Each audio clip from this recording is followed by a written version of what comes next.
Good morning. Welcome back to the homestead, guys. What do we got going on today? We only have, if you watch my roadside logging video, there's only like a cart and a half worth of wood here.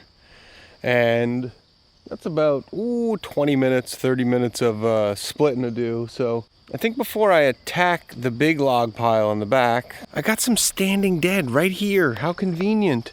Right here in the wood yard. We got this one here, this one here, this one, and then these two big guys right here, standing dead.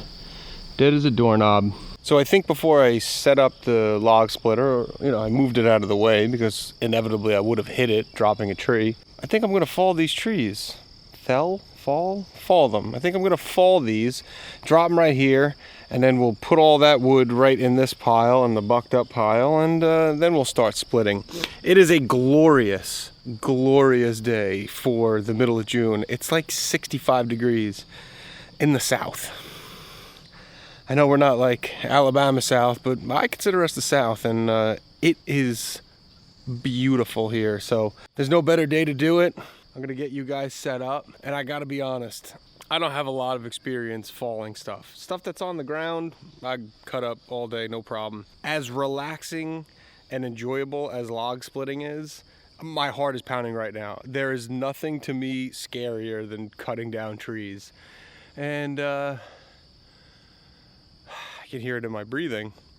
And you say, well, why don't you pay a guy to do it or whatever? But getting trees cut down is really expensive. Some other big ones I've had the tree guys come out and do, more technical drops and bigger trees, but these ones are probably only like, I think 18 inches. And if you're a tree person, you go, that's small. But there are a couple of inevitables that come up whenever I drop a tree. One, I will get a bar stuck. It will happen. It's 100% inevitable. It's like me hitting my tip in the dirt. It always happens. And two, they never really go where I want. I try to use the sight, and I'll be a couple of feet off. The good thing down here is, short of the bucket, my cart, and the plow that's in there, and the mower deck, Jesus, there's not a whole lot of damage to do. Famous last words. This could be the last video on the big camera. Oh, no, focus on the tree behind. There we go. So I'm gonna take my time. I'm gonna think about things. They're all leaning this way. You drop them in the wood yard, right? That's the best thing to do. Once they're on the ground, I'll feel a lot more comfortable. I'm gonna have the cameras running, but if I die, it's evidence in the court case for my life insurance, or it'll make for a decent YouTube video. But if I screw it up, we're gonna cut the black, and then they'll just be on the ground, and you'll go, oh, he screwed up.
It's a different kind of fun, that's all. I'm gonna put you guys back here in the safety zone. If you get hit here, something really went awry. Like really bad. So we'll try to avoid all that.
Danger zone.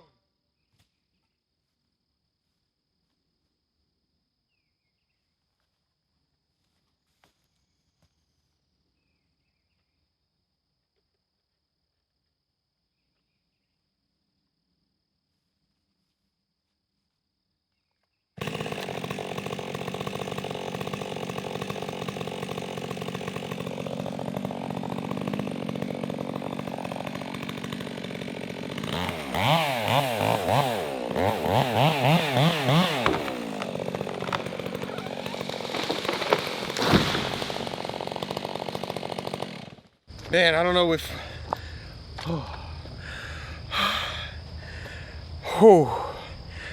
I don't know if either camera caught that.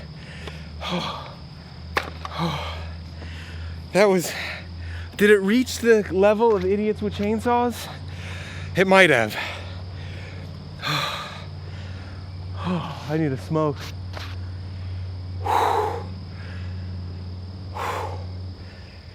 Take a breath, relax. Whew. Holy smokes. Let's go take a look at the stump. So when I cut the face coat, take a breath.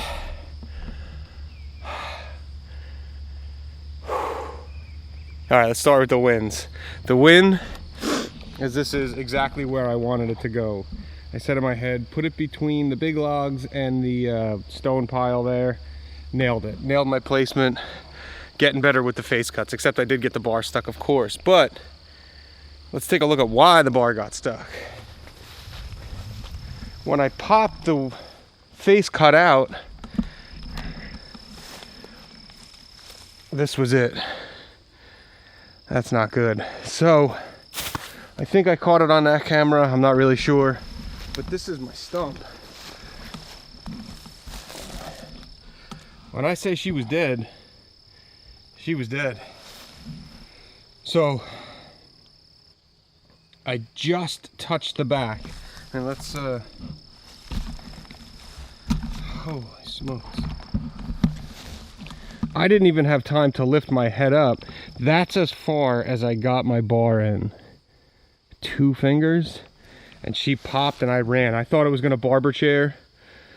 I gotta check the footage. I don't even think I hit the chain brake. That was exceptionally stupid or dangerous or both. I don't think a plunge cut would have done anything there because there was nothing left in the middle. Holy smokes. Could be in the idiots with chainsaw category. Hard to take a breath.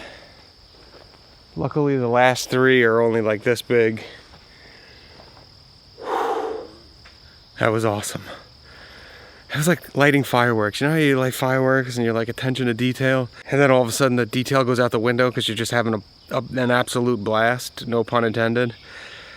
And it's not until you walk away with all 10 fingers and 10 toes, you're like, yo, that was dangerous and awesome at the same time. This is why people hang glide.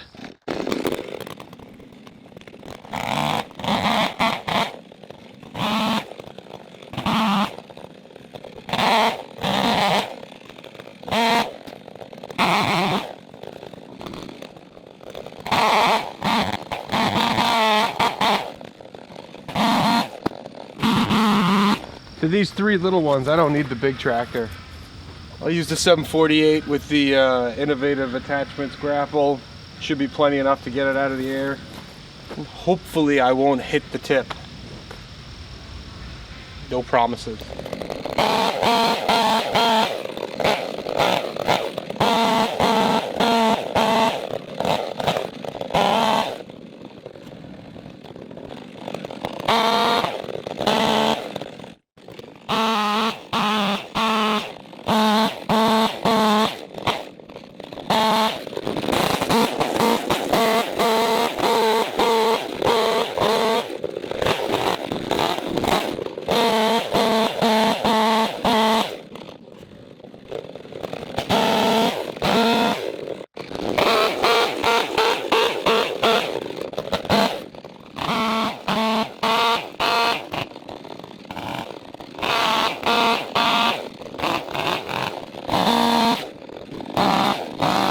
After eating lunch, I decided we're gonna end this video here.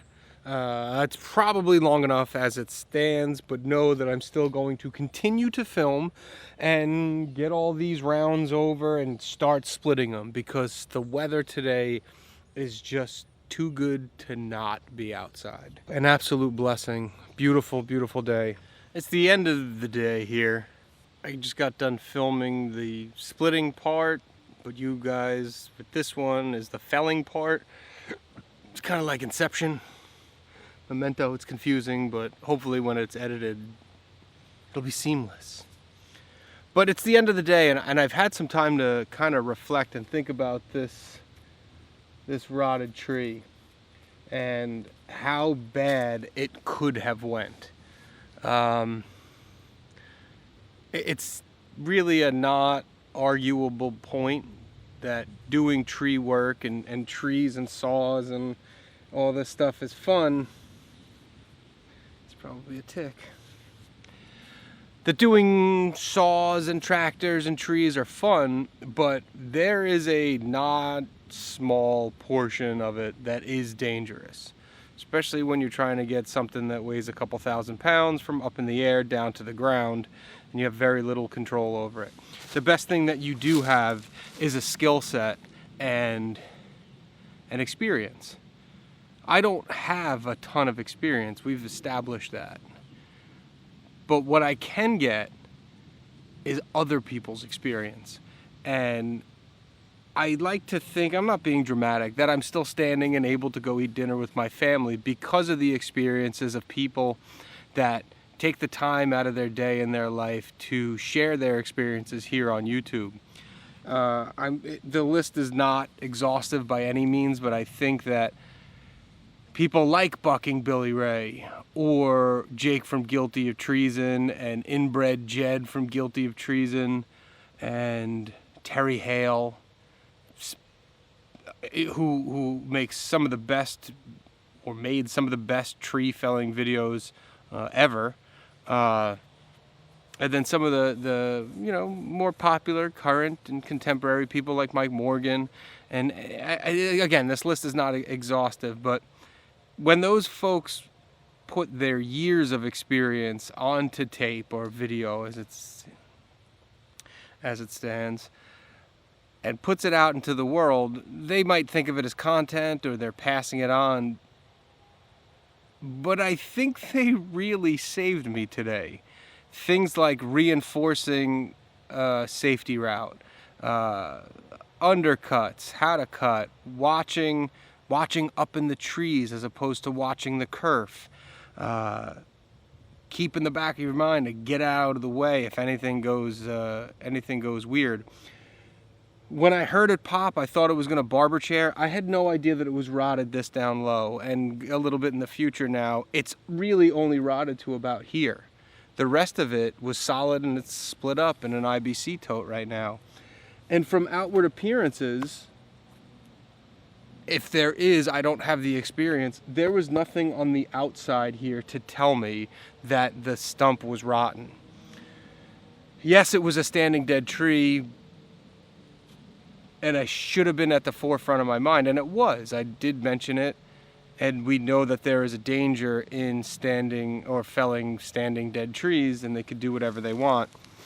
But in some way, the big guy was looking out for me today, and in a small way or a bigger way, folks that take their time out to lend their experience to new people like myself and put that information out there really averted a potential disaster.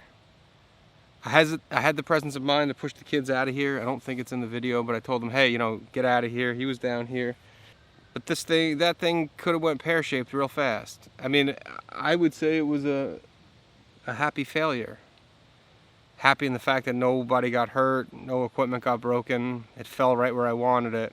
But it was a failure on my part to not recognize the danger prior to just throwing 50 cc's into this dead tree.